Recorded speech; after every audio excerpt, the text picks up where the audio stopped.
Good day. News that the Nord Stream 2 pipeline is almost complete and confirmation from the United States that it's not going to pursue sanctions to try and stop the pipeline from being completed has provoked an extraordinarily bitter interview by President Zelensky of Ukraine with the American news site Axios. In this interview, Zelensky all but accuses the United States and the Biden administration of betraying him and of betraying Ukraine. Now, I'm going to quickly add two points about the Nord Stream 2 pipeline. The first thing to say about this pipeline is that, of course, it has been built by the Russians and the Germans with the clear intention of bypassing Ukraine, which is the country through which, until recently, the great majority of Russian gas flowing to Europe used to pass. That trade, that passage of Russian gas via Ukraine to Europe is coming to an end. The Russians and the Germans have both insisted that that the Russians will continue to send some of their gas through Ukraine, but I don't think anybody believes that. When that trade finally ends, Ukraine will lose its position as a transit state, and not only will it lose its position as a transit state, but it will lose the substantial revenues, around $3 billion a year, which come with that status, and it will no longer be in a position to siphon off gas intended for European customers, as it has in the past been inclined to do. Secondly, the second point I want to make is that there's been some misreporting of certain comments that President Putin made at the St. Petersburg International Economic Forum. Some of this reporting, which took place over the weekend, implied that Putin said that Nord Stream 2 is actually completed. This is not actually what Putin said. What Putin said was that one spur of the pipeline has been completed. Nord Stream 2 will only be fully finished in around 1.5 to 2 months. That is by some point in August. Now, that is sooner than some reports had indicated. There'd been a general expectation that Nord Stream 2 would be finished by mid-September. It now looks like it will be finished by mid-August, or perhaps late August, but it is not the case that it is finished now. Just saying that, just to correct a misconception or misapprehension caused by some of the reporting on this issue. Nonetheless, the important thing is that Nord Stream 2 is now absolutely very much in its final stretch. And as I said, this has provoked an angry and bitter interview from Zelensky with Axios, in which he all but accuses the new administration in Washington, the Biden administration, of betraying him and of betraying Ukraine. And it's remarkable to see some of the things he says. And I'm going to just quote now from Axios' account of this interview. Ukrainian President Volodymyr Zelensky says he learned through the press, not any direct heads up, that President Biden had decided to stop trying to block a Russian pipeline that Ukraine sees as a dire national security threat. Zelensky used an hour-long Zoom interview with Axios on Friday to beseech Biden to meet with him face-to-face before a June 16 summit with Russian President Vladimir Putin, offering to join him at any moment and at any spot on the planet. The embattled leader spoke of Putin's psychological pressure campaign, his own anger turned disappointment at the US, and his hope that Biden whom he compares to basketball great Michael Jordan, can still outmaneuver Russia and rescue Ukraine. Then Axios reports some of Zelensky's direct words. Thus, Zelensky is reported to have said the following about Nord Stream 2. This is a weapon, a real weapon, in the hands of the Russian Federation. It is not very understandable that the bullets to this weapon can possibly be provided by such a great country as the United States. Then we learn that Zelensky says that Biden had offered him direct signals, and that's put in inverted commas by Axios, which suggests that those are actual words that Zelensky used over the course of this interview. Direct signals that the US was prepared to block the pipeline. Then came the news that Biden would be waiving the sanctions. Zelensky said he had to listen to a White House press briefing to obtain an explanation. The administration said the pipeline was already nearly complete and cited the importance of good relations with Germany. Zelensky said he understands the importance of the relationship, but he asked how many Ukrainian lives does the relationship between the United States and Germany cost? Then he said that he still hopes that Biden is a Jordan in politics, and that, like Michael Jordan, he's lulling Putin into a false sense of security, a victory, and then would grab the victory at the last moment. And then he goes on to say, and then again, this is a direct quote of Zelensky's words from Axios, if this is not the case, that will be a great pity, not only for me. There will be a feeling in these circumstances Russia will have a great chance to prevail over the United States. Really bitter words, and in fact fascinating words, because we also see the extent to which the United States has simply decided ultimately that when its interests are concerned, it's prepared to cut off allies like Ukraine, which are an embarrassment to itself. So the United States, as I've discussed in previous videos, is currently pursuing a reset, we can call it that, with the Russians, seeking for a predictable and stable relationship with Russia in order to refocus its energies where it has decided that it matters, which is in confronting China in the Pacific and in the South China Sea. And it's not going to let a small matter like a pipeline that passes through Ukraine get in the way of that. And the Ukrainians have discovered that when the United States makes those kind of assessments and those sort of decisions, whatever assurances the United States gave Ukraine, or whatever assurances the Ukrainians thought the United States had given Ukraine, count for absolutely nothing. And we see again Zelensky making these pathetic attempts to try to meet with Biden before Biden meets with Putin next week.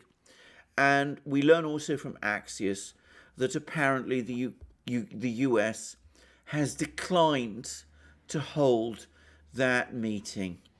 Apparently, they said that they would perhaps talk to the Ukrainians, but it will only be a virtual meeting, not a proper meeting, not a proper summit meeting like the one that Biden is going to have with Putin, because obviously Ukraine doesn't matter to the US to the extent that the relationship with Russia does.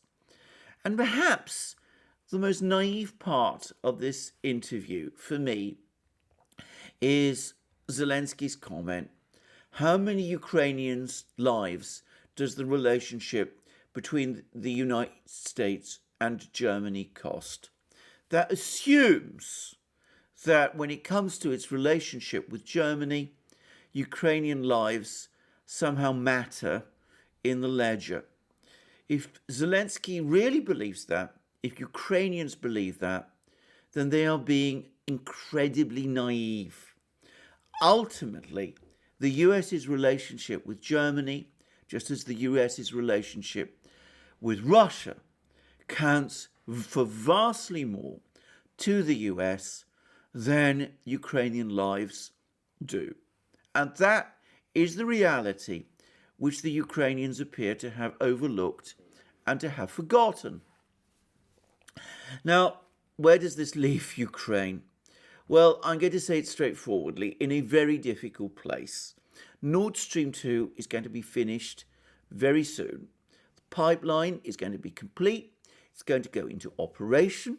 It's increasingly looking as if Germany is going to have a new chancellor in September, who is increasingly looking likely to be Armin Laschet.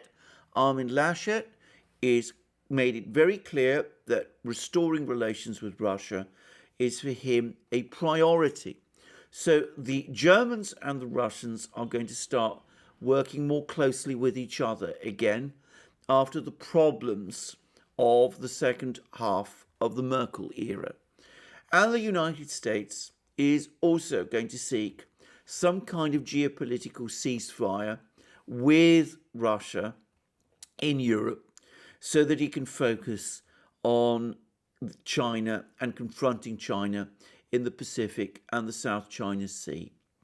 Ukraine, from having been the major geopolitical issue in international affairs, is now being relegated to almost the least important one. It's going to be very difficult for the Ukrainians to accept, and one does wonder what they're going to do. Will they try and escalate the situation by trying to stir up a war in eastern Ukraine in order to get back Berlin and Washington's attention? Will they, if they do that, find that far from being more sympathetic to Ukraine, Washington and Berlin will simply be exasperated with what they will increasingly see as Ukraine's erratic and irresponsible behavior? How does Ukraine now sort out its incredibly fraught and difficult relationship with Russia, given all that has passed? I think the Ukrainians have some very difficult decisions to make ahead of them. In the meantime, the fact that Ukraine is in fact being cut off has been noticed by other people. There's been a very interesting article in the Times newspaper in London by Ed Lucas, one of the most hardline opponents in the British media of Russia. He has been a consistent and ferocious critic of Vladimir Putin's government. But in spite of the fact that I disagree with Ed Lucas about virtually everything, I would concede that he is a perceptive and clever man. And this is how he describes US policy at the moment. Placate Germany, park Russia, prioritize China. That is the Biden administration's flinty foreign policy agenda. This month, the US president will visit Britain for the G7 summit, schmooze with NATO in Brussels, and head to Switzerland for a face-to-face with Vladimir Putin. There will be warm words for friends and cold ones for the Russian leader. But American deeds will tell another story. Putin has little to fear, for Europe is a backwater. The greatest contribution that allies, and that of course includes Ukraine, here in Europe can make is not to distract our American power and attention from the existential question of constraining the power of the Chinese party state. The most telling sign of this is the US decision to lift sanctions on the Nord Stream 2 pipeline, a nearly completed $11 billion project through the Baltic Sea that will pump natural gas direct from Russia to Germany, bypassing Ukraine. The Trump administration's sanctions hampered its construction, but they infuriated Germans who saw US pressure as arrogant or worse, self-interested, as American exports of liquefied natural gas would benefit from the project's failure. Germany's economic heft makes it an important ally in counterbalancing China.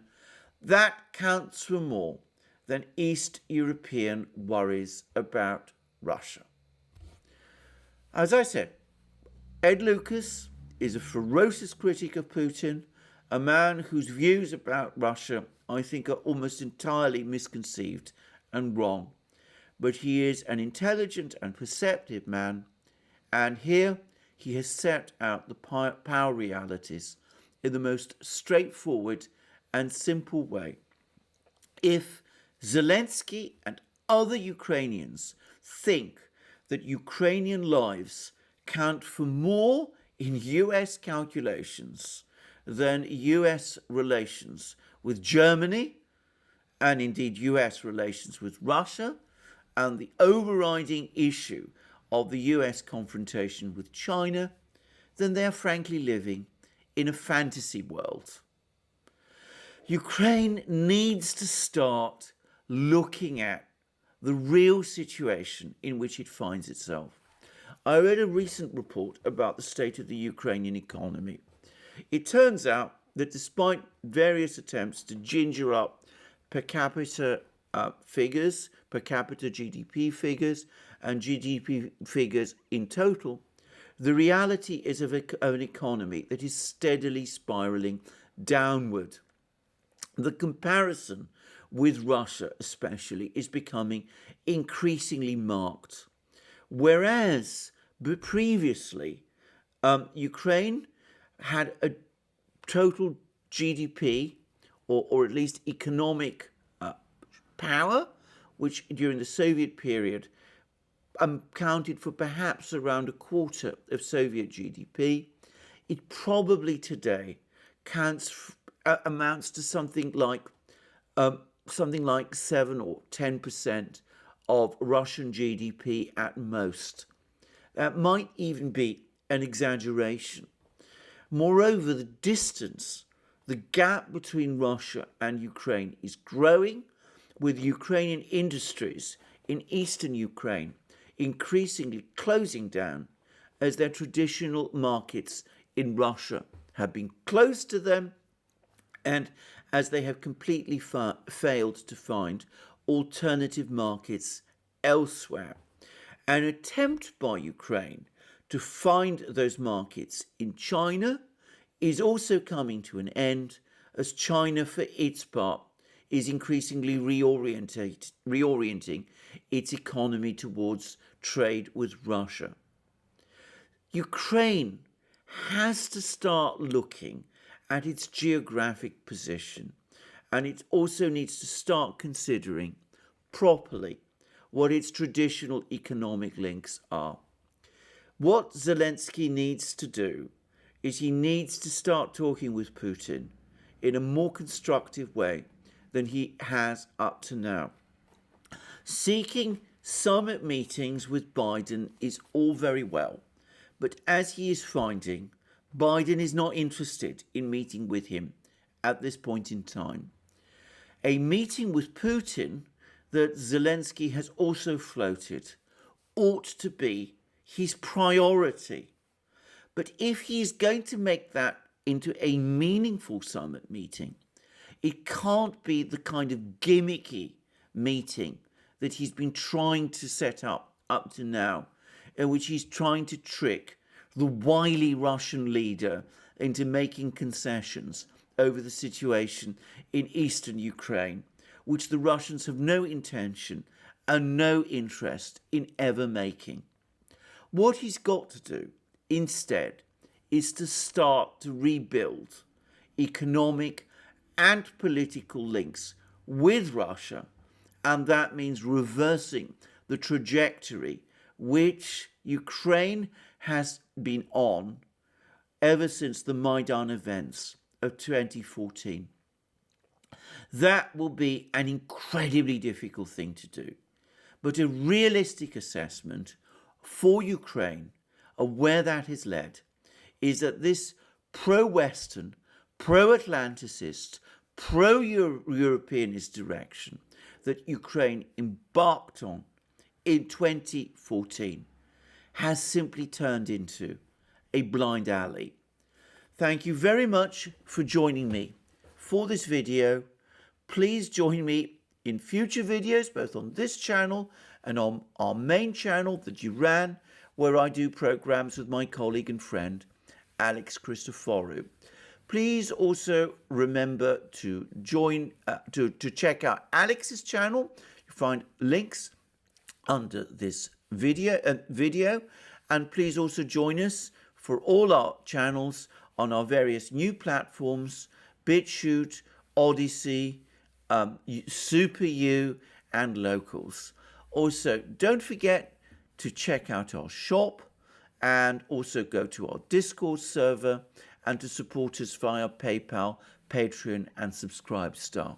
Lastly, if you like this video, please press the like button and please remember to check your subscription to this channel.